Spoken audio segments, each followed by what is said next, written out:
and it still stands true for you. But we're just going to dig through that. Why? Because I think when we make men better, we make our homes better, we make our families better, we make our communities better, everything. It's the same thing with women. We make women better, everything gets better too. But we're going to invest into men today. And for the next 3 weeks, by the way, I can't fully announce it yet because I don't have all the details, but next week we've got a really solid potential. I'm waiting just for one confirmation. We have a really awesome potential for a guest speaker to come in here and preach for us next week. If they come in, it will be awesome. Like, if they don't, you're stuck with me again. But if they do, it's going to be like, you don't want to miss it. It will be an amazing week next week, which is going to be like, man, it's going to be awesome. It'll be a rare thing, a rare treat for that to happen. So don't miss that. I don't want to sound like I'm hyping it up too much, but it's going to be awesome. But back to the age thing. We don't magically become a man or a woman when we turn 18. It doesn't make sense, right? That's not what we do. Age doesn't make a man. Character does. And speaking of age and speaking of character, when I was writing this message, when I'm going through my life, I can't help but think of my son, Dutch. Dutch turned 13 this year, which is crazy. And when that happened, something inside of me happened. Not him, something inside of him's happening too, but like within me, it's different. He turned 13. And I've always been, if you've been around me for a while, I've always been intentional that I'm raising a man. I'm raising him to stand strong, to be this man. But this year I realized I'm running out of little boy years. I don't have maybe any of those left. If I do, not many. By the way, you're sharing stories about your kids. I asked their permission before I shared these stories, right? But I realized I'm running out of these little boy years, and it feels like yesterday when I was like teaching him how to ride a bike and pushing him beside it, letting it go, and watching him crash and burn and get back up. It's like, it feels like just yesterday that happened.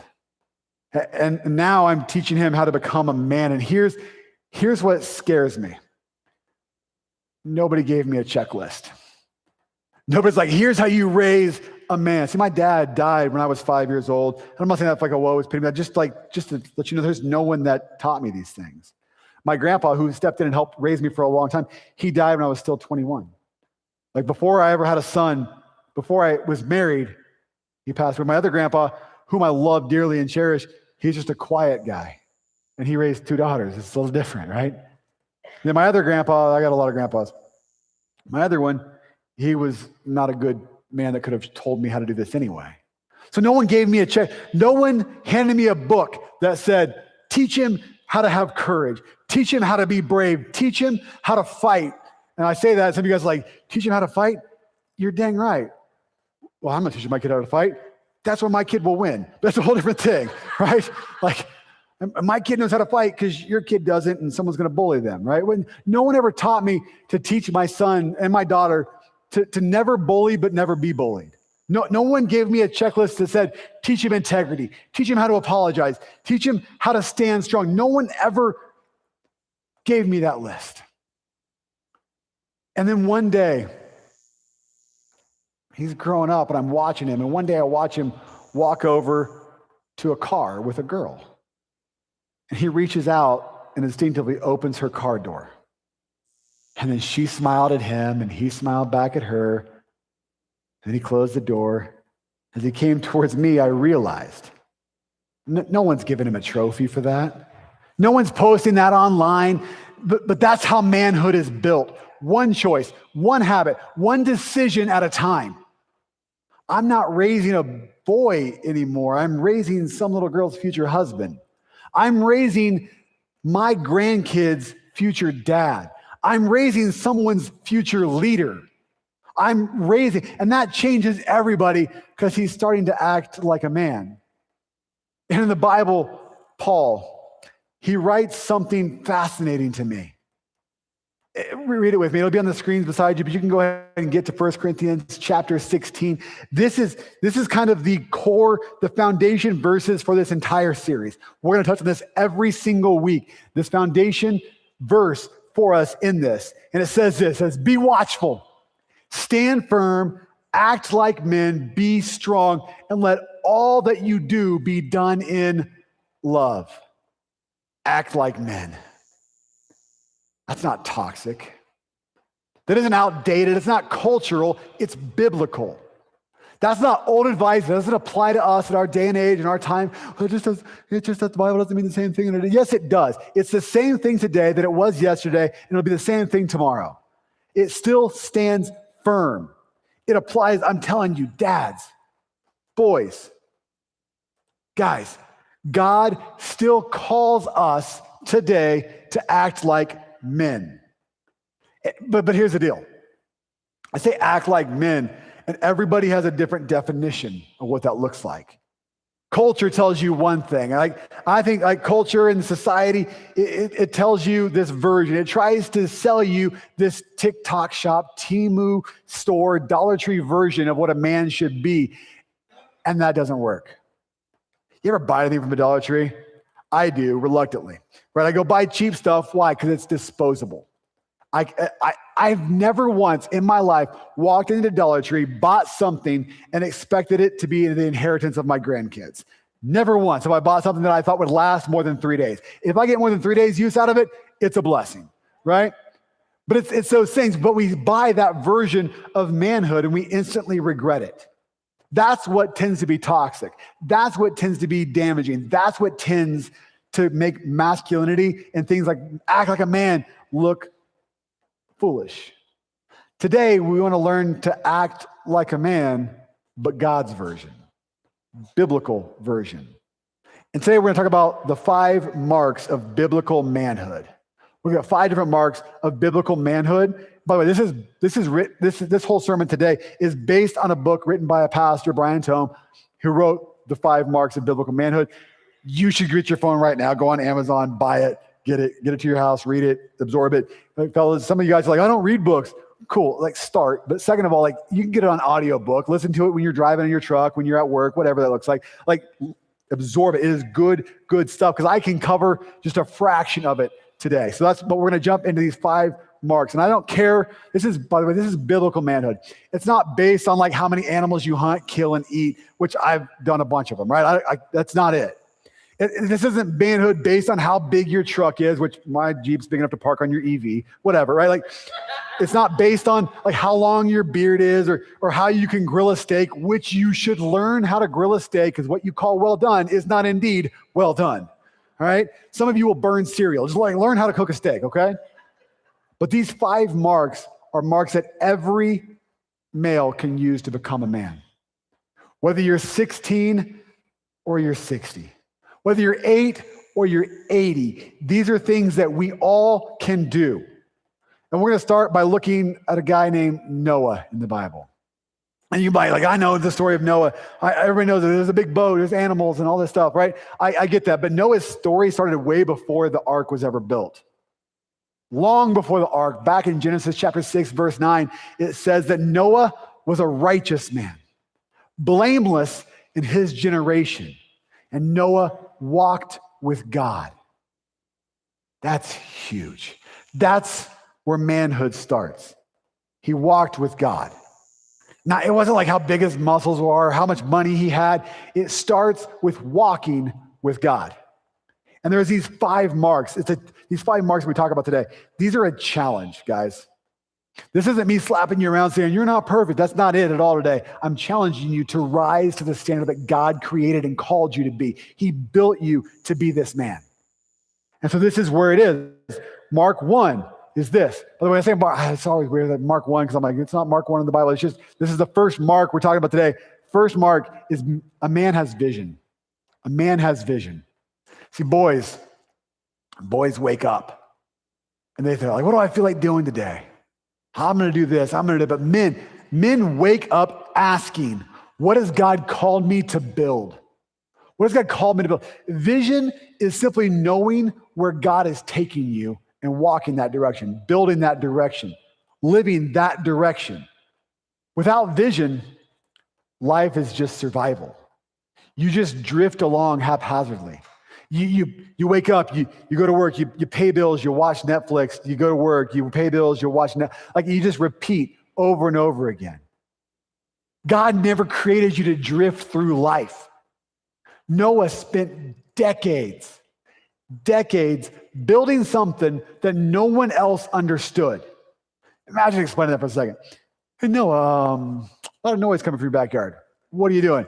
Oh, I'm building a boat. Oh, what?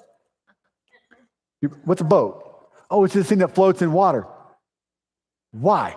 We live in a desert, Noah. Why are you building? Imagine just going through that. It looked crazy. It looked crazy. And that's the thing, guys. Vision will often look crazy before you get there. Vision can look insane to other people around you before you get to that vision.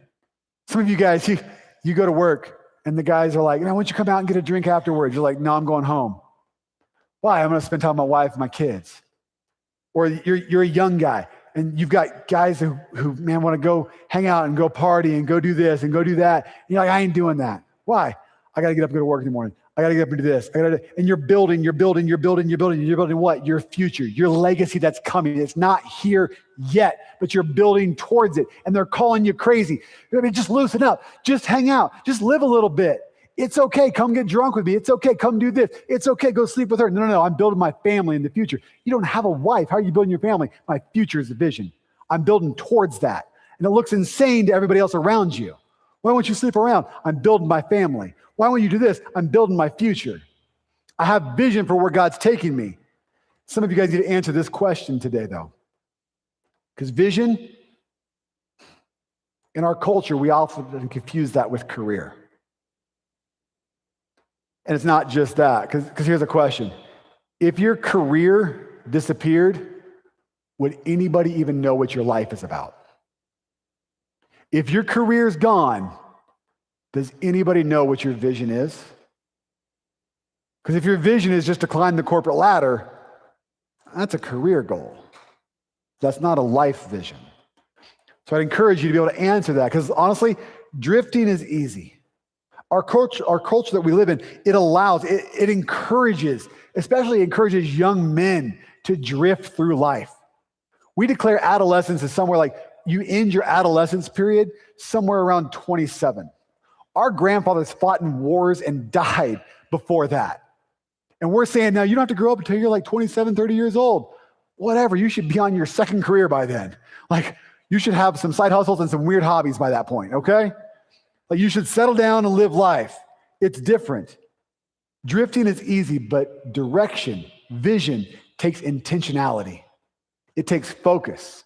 So that's the first mark, is you should have vision. Second mark is this. Mark 2 is this. A man stands firm. A man stands firm.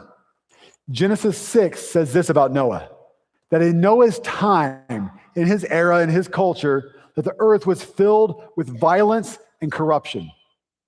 It sounds a lot like you just looked on the news channel, doesn't it? There's violence and corruption in Chicago. There's violence and corruption in Denver. There's violence and corruption everywhere. And it doesn't, by the way, it doesn't matter what news channel you flip onto. It's always violence and corruption. They're all the enemy. They're all the enemy. Just read your Bible. You'll be okay, all right?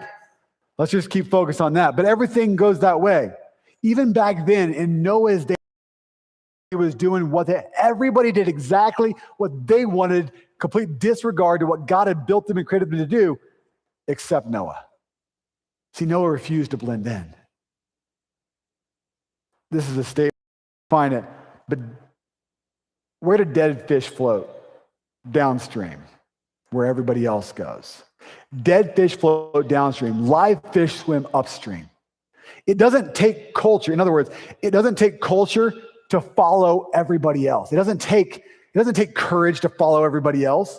You just float along with them like you have no life. You're living their life. You're floating with them. But it takes courage when everybody else floats. Some of you guys, you're the only Christian at your job. You're the only person that you work with that believes that Jesus is who he says he is, that he's going to do everything he promised to do. Stand firm. Some of you are the only believer in your family. Stand firm. Some of you are the only believer in your friend group. Some of you are in high school. And everybody else goes out and everybody else sleeps around and everybody else cheats and everybody else vapes and everybody else gets drunk. Stand firm. You don't have to follow that. Dead things float, live things swim. Swim, stand firm. And by the way, if you're watching online and you don't really know where we are, because I've never been here to base camp and been to Canyon, We live in an amazing little community. I love it. One thing I love best about it is the river this time of year. I love the river in the summer. It is awesome, but it is powerful. It is strong. It's deadly, except this year. Normally we're flowing thousands and thousands of gallons a minute or a second, just blowing through the river. This year, it's so calm that if you start to get swept away, just stand up. It's not that big of a deal. My son goes out and he goes out swimming with his buddy. Normally, I would never let him go to the river without an adult because it is deadly, it is dangerous, and it's there. This year, I'm like, yeah, go have fun. Go play in the swift moving puddle. It's fine. Go. And I was asking him after the first day, I was like, hey, buddy, how did it go? He was like, it was so easy. I could swim against the current, which is not something you can normally say. He's like, and if I just get tired, all I do is stand up. All you gotta do is stand up. Some of you need to realize that in life, you're so busy trying to swim against or flow with everything. If you want to stand against the direction you're going, just stand firm. Stand up. It's not as fast. It's not as damaging. It's not as scary as you think it would be. Just stand up. Just stand against and stand firm against everything else that's coming your way. Listen, the crowd around you has never been a reliable compass for your life. I can promise you that. If everybody's heading one direction, that's probably not the direction you should go. By the way, I hear dads say this sometimes. And folks, this is just like a wake-up call for us and a challenge for you and your family. They're like, I just let my kids believe what they want to believe about God and the Bible, and they can make their own decisions. Cool. If you don't disciple your kids, if you're not discipling your kids, if you're not intentionally raising your children, that's fine. Culture will. The world will. And the world's not asking your permission to raise them and disciple them. If you defer that to them, you have no right to be upset when your child does not turn out as you wanted them to turn out. Because you negated that responsibility to everybody else. You let everybody else do that. And listen, just a little bit furthermore. If everybody around you agrees with your convictions, they probably aren't your convictions. If everybody at your work, if everybody at the bar, if everybody at the place, if everybody wherever you go always agrees with how you want to live your life, you're probably not living it for God. So Mark 3. This doesn't sound nice today. I'm on another one today. I've had a lot of coffee. Just let me go. So Mark 3. Men need brotherhood. A man has a brotherhood. Satan's got a lot of good lies. And that guy will lie all the time. And the thing is, he'll tell you a bunch of truths to tell you a couple good lies, right? And one of his good lies that he tells us is that you don't need anybody. You're strong enough. You're good enough. You're capable enough on your own. That's garbage.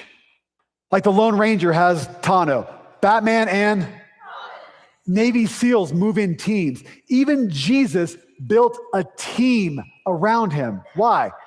We all need people. We need men specifically. You need a bunch of guys who you can bang around life with and rock through with, who will make fun of you. You can make fun of them, but will also fight with you, for you, beside you. They'll get in that fight with you. Real men don't isolate. Isolation breeds temptation. Isolation breeds loneliness. Brotherhood builds strength. Look around the room. Some of the strongest men in this room, you are carrying unbelievable weight that you were never built to carry on your own. And eventually, that'll fold you like a cheap table. Eventually, that'll fold you like a Dollar Tree ladder. It will not work out long term. Men, we are terrible at asking for help. We get things like, hey man, how you doing today? I'm fine. Oh, I'm good. It's hard, but I got this. Okay, cool. And we just roll on. We're terrible. How's everything going? Everything's good. Everything's great. Living the dream, right? We always do that stuff like that. But meanwhile, our marriage is falling apart. Our anxiety is through the roof. We're addicted to who knows what. We're exhausted. We're lonely. We're frustrated. We're in pain. And the strongest thing you can say as a man is not, I've got this. The strongest thing you can say is, I need some help. I can't do this alone. I can't do this anymore.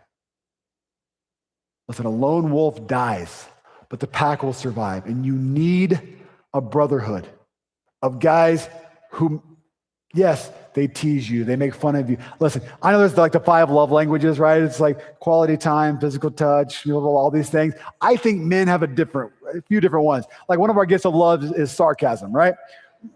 Like, I think it's like, what's your gift of love? It's not words of affirmation. It's making fun of each other, right? Like it's sarcasm. It's not quality time. It's mild acts of violence, right? Like it's things like we have a different version of that, and you need that. And I love you. I love your wife. I love your family.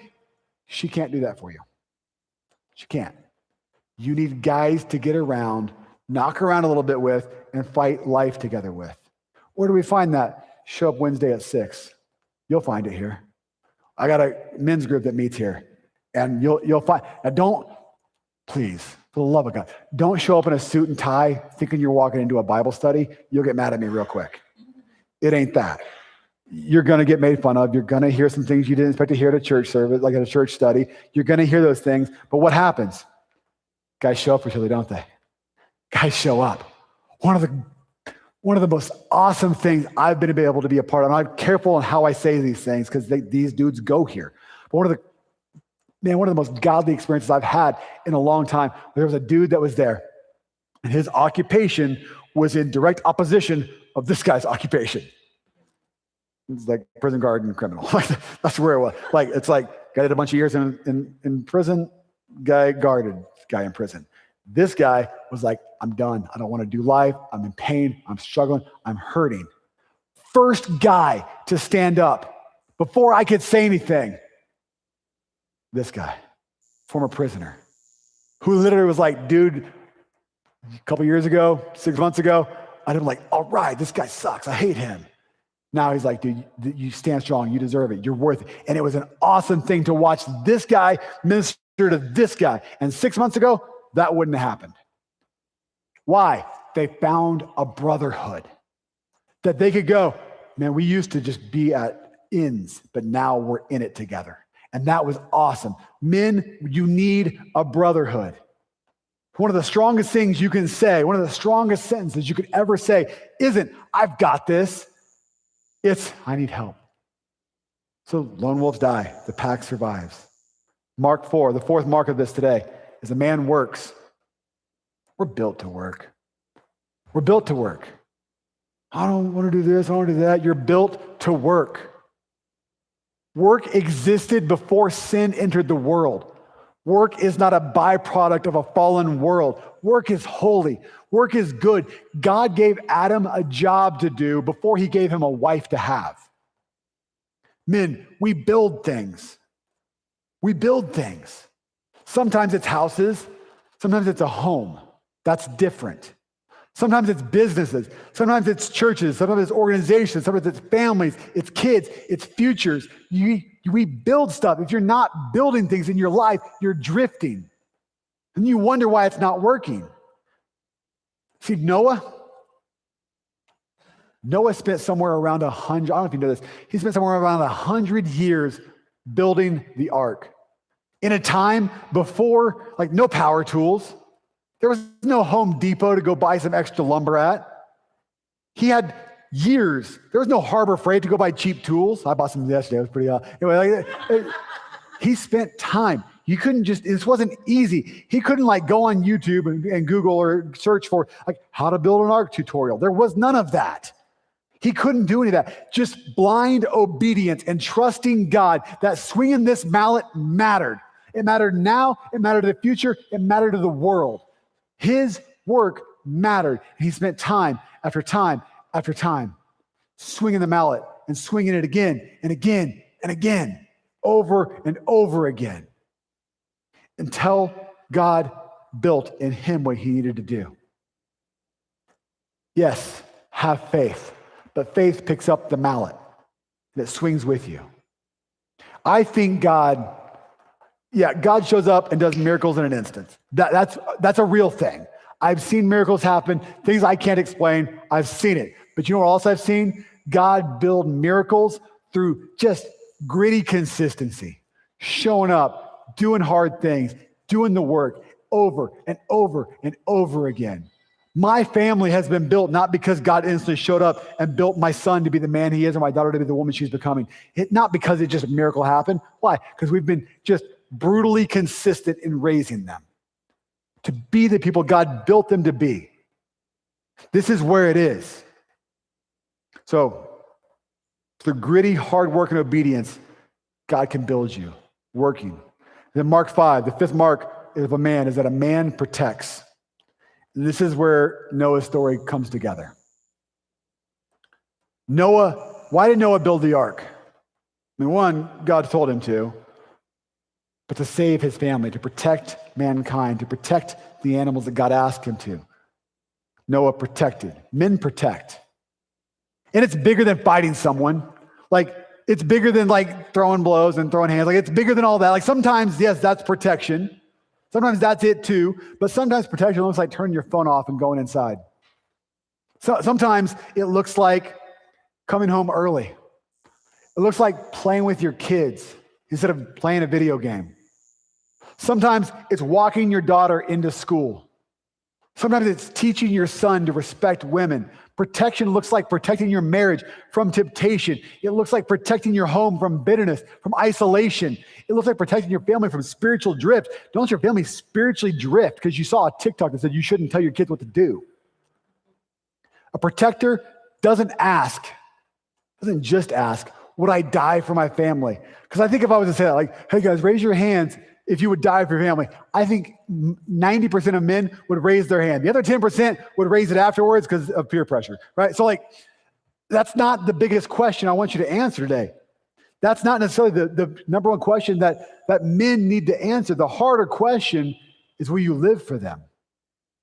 Not just die for them. Will you live for them now? Will you come home?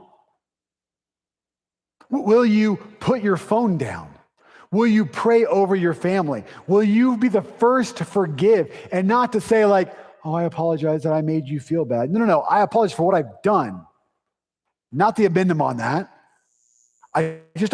Will you keep showing up over and over and over again until you get scary, predictable to your family? My dad will always be there. My mom will always be there. My family will always be there. My mom will always protect. My dad will always protect. Over and over and over again. See, boys ask, what can I get out of it? Men ask, what can I protect around me? Boys ask, what do I get? Men ask, who can I protect? Who around me needs that? Who around me, like you can walk around this church, there's a bunch of kids who come here that don't have strong dads. I was just asked about it today and we don't have it yet, but we're going to figure out a way to get it.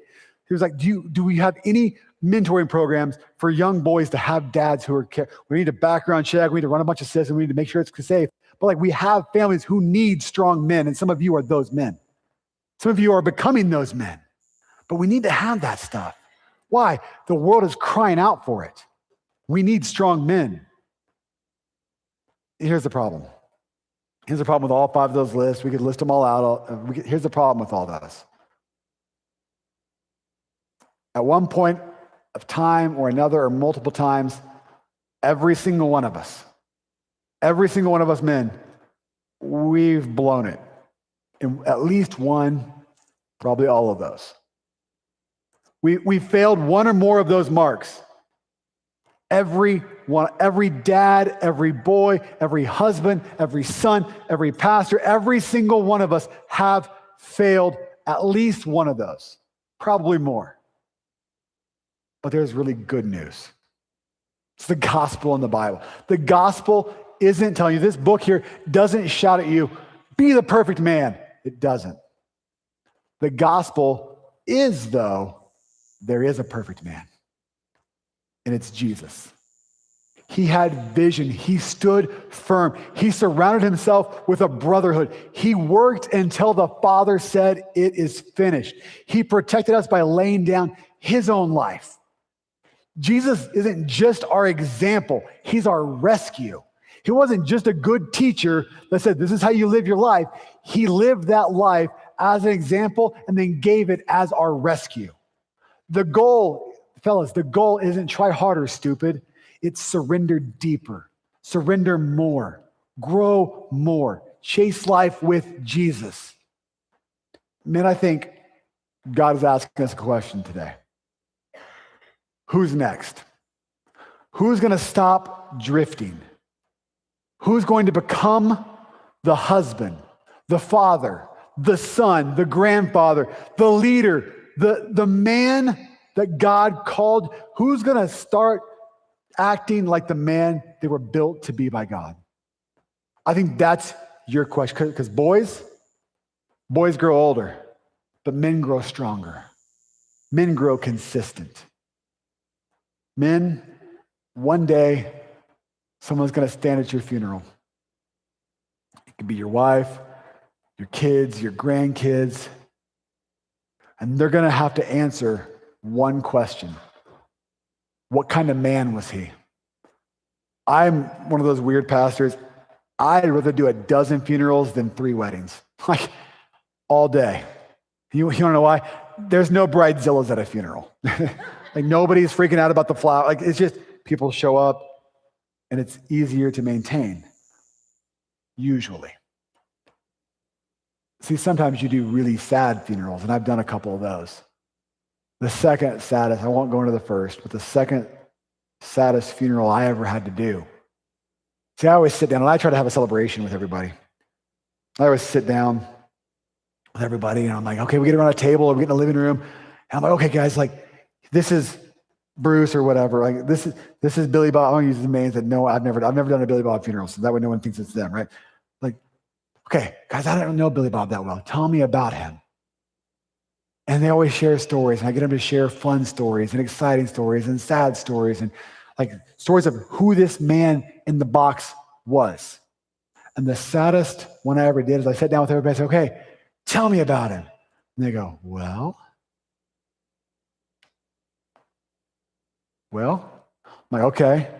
Well, let's start with the easy one. What did he like to do? Well, he liked to watch TV. I'm not kidding. I sat there for 2 hours. And the only thing they could tell me about this man that she was married to, that raised her, that was her uncle and her uncle, went around this room. The only thing they had to tell me was he watched TV. Not that he had any of the 5 marks. Not that he had anything they could say of what kind of a man he was. What I want them to be able to answer about you, about me, is that, what about my dad? He had a vision to build a family legacy, to change a family legacy. And I'm heaven bent on breaking generational sin and building a legacy in my family. What about you? I want my family to be able to say that he had vision. He stood firm when everybody else was caving, when everybody else was floating downstream. My dad stood. He had a brotherhood. This is his best friend, and this is his friend, and this is his friend, and this is his friend. I want them to be able to say that he had brothers, that he had work ethic, that he worked hard on what God had him do. That he protected. Oh yeah, he was a protector. He was a guardian, not just of me, but of my family and everybody around him. He protected. Men, don't wait. Don't wait till someone like me is sitting around while you've passed away and asking questions of your family. Tell me about your dad. He liked watching Fox News. He liked watching cartoons. Oh, he loved his video game. He stood firm. My dad had a vision. My dad was a strong man. He had a brotherhood. He protected my family. He worked hard. Don't wait. Start today. Start now. In fact, I'm going to end this in a weird way, and I promise you, I rarely call out dudes. I rarely call us out, especially as men, but through this series, we're going to do it a lot. But I'm going to ask you today, every man in this room, stand to your feet real quick. Go ahead, stand up. Every man, stand up. I'm not going to make you anything weird. I promise you, I'm not going to come up here. I'm not going to make you dance, point anything out. Just stand strong for just a second. Young men, boys, earlier, like these teenage boys stood up, and their dad's like, no, get up. No, get to your feet. Every single one of you. Stand up real quick. Young men, grandpas, single guys, fathers, dads, stepdads, foster dads, spiritual fathers, stand up. If you're standing up today, I'm just going to ask you to do one thing. I'm not going to make you raise your hand or anything weird, but if you're there and you would say, if you're ready to say, God, I don't want to stay where I am. God, build me into the man you created me to be. Help me be that. If you're ready to stay that as a man, just hold your hands out. You don't got to do much. Just hold your hands out a little bit. If you want God to build you today, and I want to pray over you from this stage, just pray over all of us. And bow your heads, close your eyes, let's pray today. Father, God, thank you for every man standing today. Whether they're ready to receive you or not, thank you for them. God, some of us are confident. Others of us are barely hanging on. Most of us are carrying regrets. All of us carry wounds from somewhere in our life. Some of us never had a dad or another man show us how to live our lives. Some of us have never been shown what biblical manhood looked like. God, today, would you call us higher? Would you give us vision today, God? Would you help us stand firm in you? Would you surround us with brotherhood of men who walking towards you together? God, strengthen us for the work you've given us. God, you called us. Help us to become the protectors of our homes, our faith, of the people you've entrusted us with.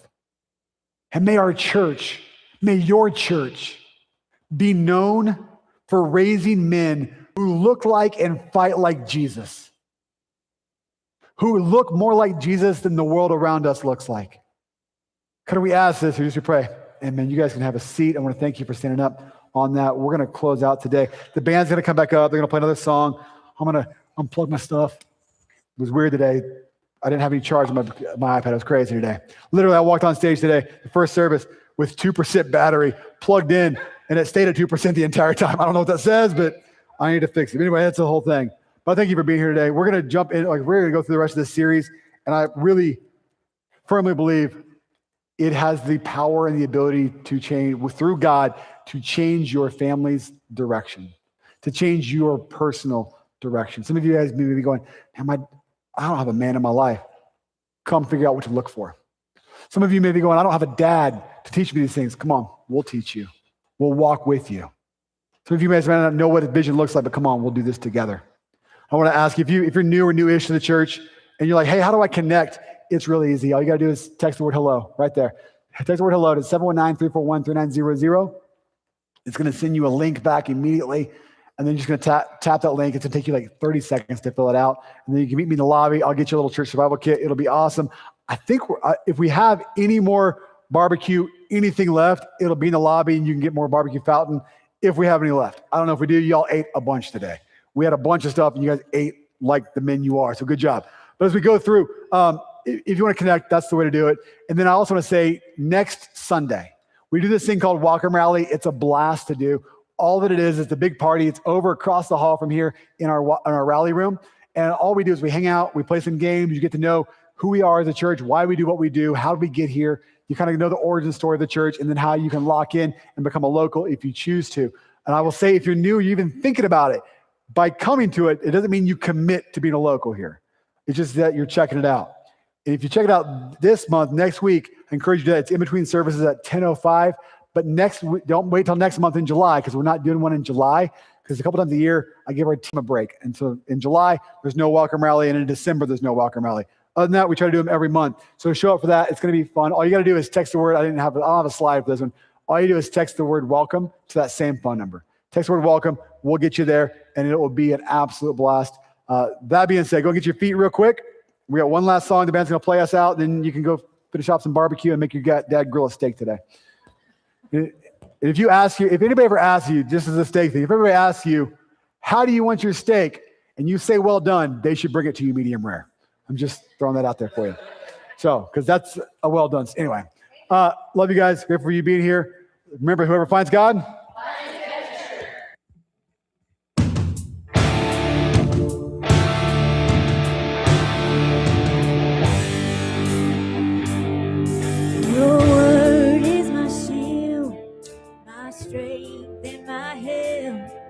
Its power can close the gates of hell. Before I hit the front line, you've already gone before. I know that I know the battle is the Lord. My praise gonna shake me